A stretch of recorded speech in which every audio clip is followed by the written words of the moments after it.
আমি সার্ভেয়ার দেবাশিস সরকার। আজকে যারা আমার ভিডিওটি দেখছেন তাদের সকলকে শুভেচ্ছা ও অভিনন্দন।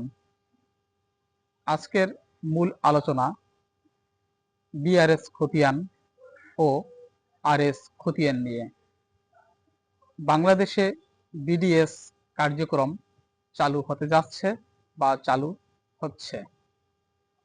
বিডিএস হচ্ছে বাংলাদেশ ডিজিটাল সার্ভে। তাহলে আজকের আলোচনা বিআরএস এবং আরএস খতিয়ান নিয়ে।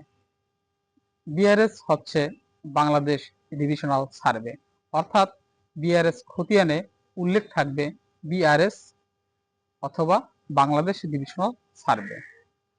আরএস খতিয়ানে হচ্ছে ডিভিশনাল সার্ভে, আরএস খতিয়ানে উল্লেখ থাকবে আরএস অথবা ডিভিশনাল সার্ভে।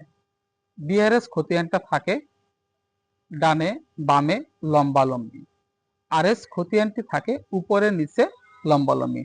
তাহলে আমরা কাগজটা চিনতে পারবো, কাগজটা কিভাবে থাকবে? বিআরএস খতিয়ান থাকবে ডানে বামে লম্বালম্বি, আর আরএস খতিয়ান থাকবে উপরে নিচে লম্বালম্বি। বিআরএস খতিয়ানের বাম পাশে উপরে বাংলাদেশ ফরম নং 5462 উল্লেখ থাকে। আরএস খতিয়ানের নিচে বাম পাশে 105, 106, 107 ও 109 ধারা পরিবর্তন লেখা থাকে। আরএস খতিয়ানে মৌজা এবং জেনলং থাকে। আরএস খতিয়ানে জমির পরিমাণ, জমির মান, বাগান, নালা, ডিটি ইত্যাদি উল্লেখ থাকে। বিআরএস খতিয়ানে 1000 পয়সা সমান 1 টাকা ধরে হিস্সাগুলো দশমিক পদ্ধতিতে লেখা হয়। আরএস খতিয়ানে হিস্সাগুলো ব্রিটিশ পদ্ধতিতে লেখা হয়। তাহলে আমরা আজকে বিআরএস এবং আরএস এর সম্পর্কে জানলাম। আরেকটা বিষয় আমাদের জানতে হবে, বিআরএস এ কলাম থাকে 9টি, আরএস এ কলাম থাকে 12টি।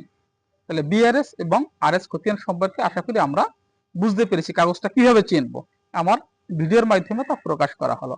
আশা করি এই ভিডিওটি আপনারা সকলে দ্রুত শেয়ার করে দেবেন, কারণ বাংলাদেশের নারায়ণগঞ্জ, পটুয়াখালী এবং মাদারীপুরে রাজের উপজেলা বিডিএস এর কার্যক্রম শুরু হয়েছে। তাই জমির মালিকদের এই কাগজগুলো বিআরএস খতিয়ান, আরএস খতিয়ান, আরো খতিয়ান রয়েছে, সে বিষয়ে আমরা আলোচনা করব। এই খতিয়ানগুলো অবশ্যই জমির মালিকদের কাছে রাখতে হবে।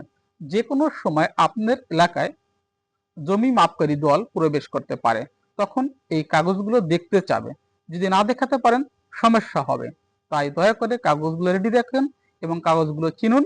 সকলকে ধন্যবাদ।